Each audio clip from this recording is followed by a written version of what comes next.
Hello YouTuber family, કેમ છો? સૌને ગુડ મોર્નિંગ, જય શ્રી કૃષ્ણ. આવતીકાલે છે વસંત પંચમી. વસંત આપની બધાને ખૂબ ખૂબ શુભેચ્છા. વસંત પંચમીના તિથિ પ્રમાણે જ આવે છે ને, તો આપણા યુટ્યુબ વિડીયોના 3 વર્ષ કમ્પ્લીટ થયા છે. વસંત પંચમી એટલે જ્ઞાન પંચમી પણ કહેવામાં આવે છે. સૌના સંપ્રદાયમાં શું હોય છે? શિક્ષાપત્રી દિવસ પણ દિવસ કહે છે ને, શિક્ષાપત્રી દિવસ. સરસ્વતી પૂજન પણ છે.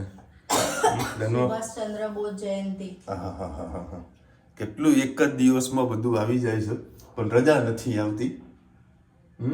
રજા હોય તો તમારે ક્યાં ઘેર? હા, મારે ક્યાં ઘેર રહેવાનું છે. 100% વાત સાચી છે. 3 વર્ષ કમ્પ્લીટ થઈ ગયા આપણા વિડીયોના, યુટ્યુબના વિડીયો બનાવતા. કેટલા વ્લોગ બન્યા છે એ ખબર નથી. અને કાલે તો ખાસ બધા લોકો, હા, કાલે ખાસ બધા લોકોના મેરેજ હશે. જેટલા લોકોના મેરેજ હતા બધા મેરેજને હાર્દિક શુભેચ્છા. વસંત પંચમી અમારે તો પેલા સમૂહ લોકો બહુ થતા હતા, હવે ધીરે ધીરે બધું સ્લો થવા લાગ્યું છે. એ ઢીકડી હેરકી બેસ કે હાલ જસ્ટ ઉઠી ગયા, હાલ ઉપાડીને લઈને આવ્યો ને, અને ઉઠ્યો ને, ઉઠી એટલે તરત પપ્પા પાણીની બોટલ, પપ્પા ને ઊંઘમાં બધું યાદ રહે કે સવારે મેં શું શું મૂક્યું હતું. કાલે બાબુડા નતા એટલે બાબુડા નામ નહીં લીધું હતા. અચ્છા કુડી ઓય લે ઉતરો નીચે. આજે હેતભાઈ અમારે ત્યાં સ્કૂલે નહીં ગયા. આય ધનુ જોતો ખરા, ભાઈ તૈયાર છે ને બેઠું હે, અત્યારે હોમવર્ક કરવા બેસી ગયો છે સ્કૂલનું. અને પેન્સિલ તો સાકાલાકા બૂમ બૂમની બાપ વાપરી રહ્યો હતો. હે અમે તો સાકાલાકા બૂમ બૂમ બહુ વાપરતા હતા. આ તમારે તો હવે જલપરી આવી ગઈ છે ને. પેલા સાકાલાકા બૂમ બૂમ આવતું હતું, હવે જલપરી આવી ગઈ છે. જલપરી આવવાની વર્ષ તો પાણીમાં તરવાની. લોકોના સપનામાં આવે. આવો મન તો નહીં આવતી, પછી મને તો નહીં આવતી. કાલે રાત્રે 1:30 વાગે ઊંઘ્યો છું. સપનું નહીં આવ્યું હોય તો. સપનું નહીં, વિડીયો એડિટિંગ કરવા બેઠો હતો, પછી અપલોડ કરતાં કરતાં 1 કલાક લાગ્યો. 2 વખત તો રિવાઇઝ કર્યું, ત્યારે તો માંડ વિડીયો અપલોડ કર્યો. આ ખાલી જે થયું ને એ શાના માટે તમને ખબર છે? આ ઢોકળા માટે થયું. ઢોકળા માટે ઢોકળા ખાવા ગયા તો ખાવાનું હતું પેલો રોટલો, બરાબર, રોટલો બંધ હતો, ઢોકળો ખાવા ગયા, એ આંડવો ખાધો. એક તો લેટ આવ્યો તો 11 વાગે, અને આ લોકોને ફરવા માટે લઈ ગયો. 12 વાગી ગયા, એડિટિંગ કર્યું, વિડીયો અપલોડ કર્યો. હું તો 1:30 વાગ્યા સવારે ઉઠ્યો તો હા ઉઠવાનું મન ના થાય યાર. આ 2 જણા કંઈક ગપસપ કરી રહ્યા છે. જય શ્રી કૃષ્ણ. આજે પણ બનાવીશું રીંગણ મેથીનું શાક. એના માટે મેં 3 પડી જેટલું તેલ લઈ લીધું છે. આપણે એમાં રાઈ એડ નહીં કરીએ, જીરું એડ કરીશું, પિંચ હિંગ એડ કરીશું,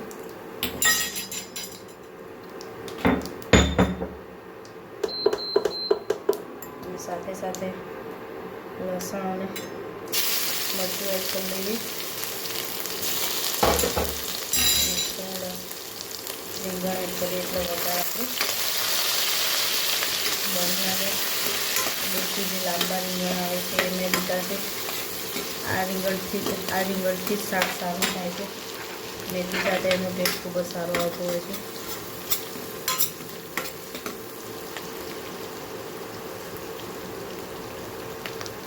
મસાલાને બાફવાથી હવે આપણે એમાં નાખીશું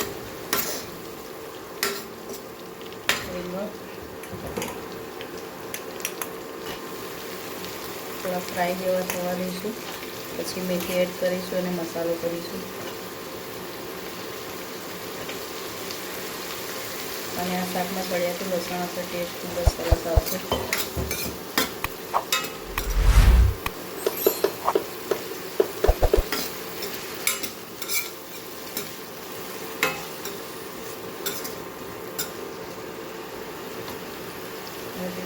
મસાલા કરી લઈએ. હળદર, પિંચ લાલ મરચું. આજે આપણે મરચું નહીં નાખીએ કેમ કે લીલું મરચું બધા પ્રમાણમાં નાખ્યું છે એટલે ટેસ્ટ ખૂબ જ સરસ આવશે. ધાણા જીરું, મીઠું, સરસ મિક્સ કરી લઈએ.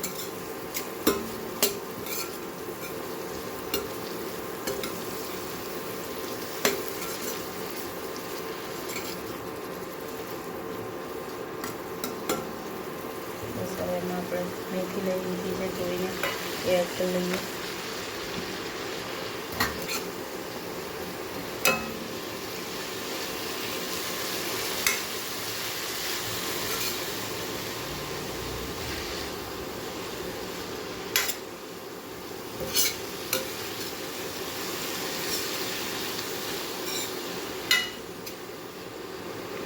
બસ મસાલો સરસ એક રસ્તામાં સાથે થઈ ગયો છે. હવે આ શાકને ઢાંકીને 15 થી 20 મિનિટ થવા દઈએ આપણે.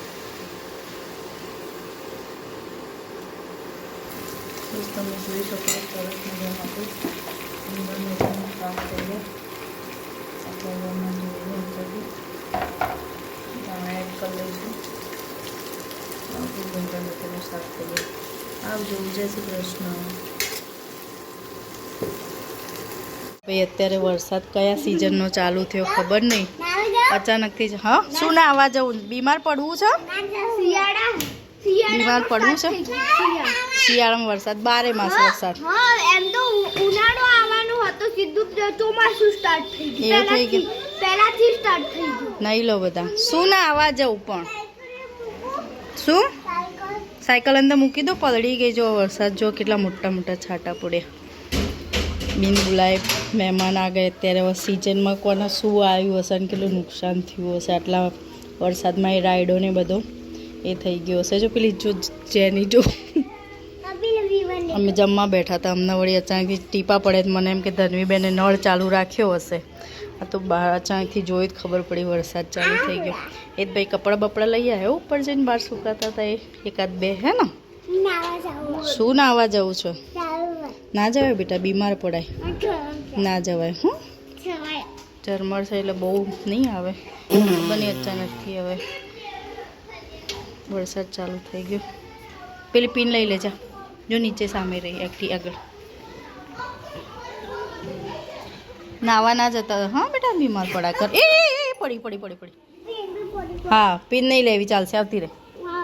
હા ભલે ચલ મટી જાય માદી કર. ચલો હવે 10:30 વાગ્યા રહી ગયું. અમારી ગાડી છે ને મને હું બાથરૂમમાંથી જેવો નીકળ્યો ને હું રૂમાલ લઈ ગયો. પાપા ઉભામાં તમારા રૂમાલ મેં કાઢીને રાખ્યો.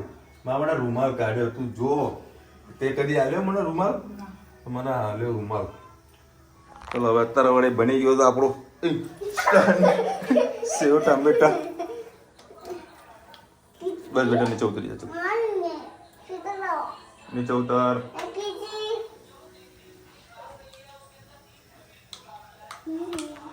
અમારા બેટ આગળ ઊભી છે.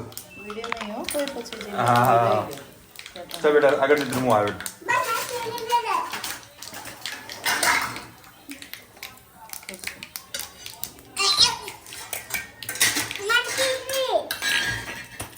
हाँ बेटा इससे हिंग आएगी टमाटर. हाँ हाँ हाँ हाँ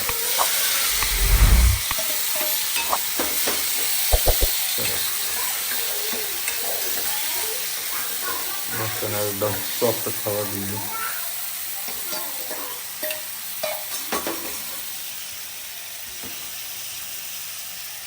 लाल मरचू, हळદર, ધાણા જીરું, સ્વાદ અનુસાર મીઠું,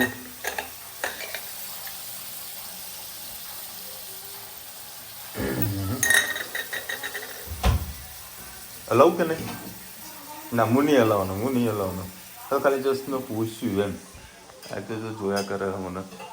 હું હલાવું પછી ભરી જાય ને પછી સારું નામોસી મારા ઉપર આવે છે એટલે વળી આપણે બંધ કરી દીધું અને ચપટી ભરીને ગોળ મસ્તને એકદમ ટોમેટાના સોફ્ટ થવા દઈએ. એવું જ ને?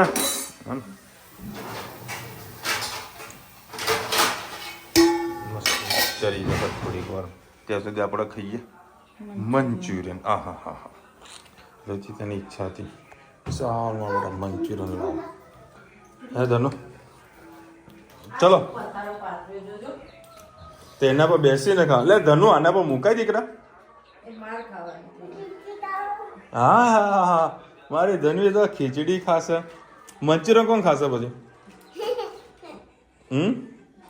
લે આવી તો ખવાય ચમચી લીધે. હવે આદુ નખાશી.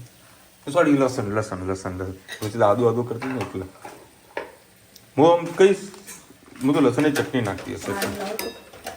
પાણી નાખવું નાલ થોડું તળવા દેનો એટલે પેલું આ લસણ નાખ્યું તો વળી ઓબ્ઝર્વ થાય. અનાન તો જરૂર જ નહીં.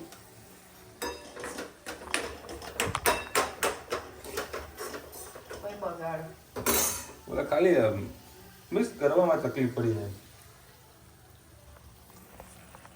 હવે ભાઈ જીણસ સેવો પણ આવી ગઈ. નાક સાત ધાણા સેવડા બટાનો શાક દાડે ને જોડા મંચુરિયન. અને ધનવી આજે બાજા લીધે કે મારે ખીચડી ખાવી છે. એ બધું કાર્ટૂન જોયા કરે છે અને ખીચડી ખાય સારું અમારા માટે. દબાઈ જાય તો ના. તું સ્કૂલે ગઈ હતી? હે સ્કૂલે ગઈ હતી? ટ્યુશન ગઈ હતી? ટ્યુશન જાય ને? ટ્યુશન જાય ને ત્યાં આગળ છે ને તનુને 1 થી 10 બોલતા અને લખતા આવડી ગયું નહીં? કઈ તનુ હે ને આવડી ને તને બોલતો 1 થી 10 બોલતો બધું? અમૂલ મક્ખન બોલતો બેટા? માં ધનુ તો બધું આવડી ગયું હોય. 1 થી 10 તો આમ કરાટ બોલ દે ને બેટા? હે ને બોલજો બેટા? હે ક્યાં?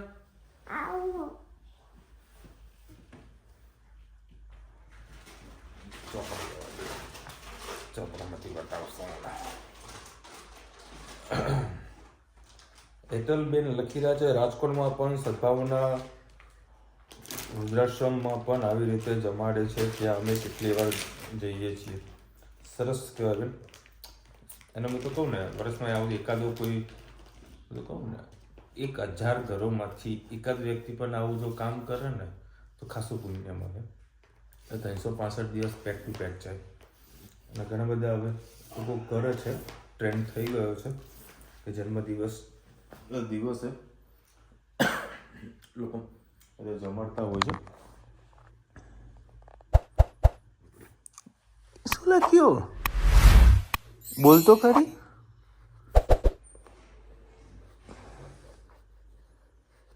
બગડ બે કર્યું? વાવ.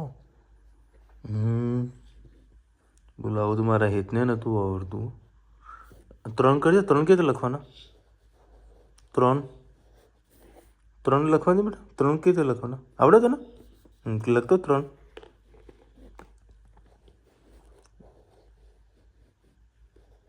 એ તું એક લખ્યો બેટા. એક લખ્યો હતો. એકડું મસ્ત લખે છે. બગડે બે કેવી રીતે લખવાનું? બગડે બે લખજો. Wow good girl. એક બધા સારું લખે ને એ મહત્વનું. પેલા લીટા તો લીટાને પણ કમ્પ્લીટ લખી રહી છે. વિશાલભાઈ ઋષિકા જય શ્રી કૃષ્ણ. 1 મંથ થયો ત્યારે બાપા સીતારામમાં બધા જમાડ્યા હતા. સરસ. જો એના વિશે હું કાલે બધા તમને કહેવાનું મારે રહી ગયું. જે એરિયા બતાવ્યું હતો રેલવે સ્ટેશનનો એરિયા છે. રેલવે સ્ટેશનની બહારનો ભાગ છે. તેને તોરણવાડી ચોક પણ કહેવાય છે. ખૂબ બેટા તોરણવાડી બી કહેવાતું હોય છે.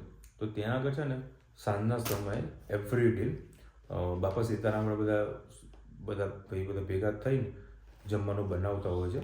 બરાબર. અને ગરીબો જેટલા બી લોકો હોય છે તો ત્યાં રાત્રે આવતા હોય છે તો એ લોકોને પેટ ભરીને જમાડતા હોય છે. ખૂબ સારી એવી સેવા વર્ષો ત્યાં લોકો કરે છે. એટલે અમુક કોઈના ઘરે આવું કોઈ બર્થડે હોય તો ત્યાં આગળ લોકો લખાવી દે કે ભાઈ આ દિવસે અમે લોકો જમાડીશું. કાં તો તમે પૈસા અમે આપી દઈએ, તમે જમાડી દેજો, કાં તો અમે જમવાનું લઈને આવીશું. એ રીતે અલગ અલગ આ લોકોની વ્યવસ્થા છે. અને આઈ થિંક દરેક સિટીની અંદર આવું એકાદું કોઈ યુનિટી ગ્રુપ કામ કરતું હશે.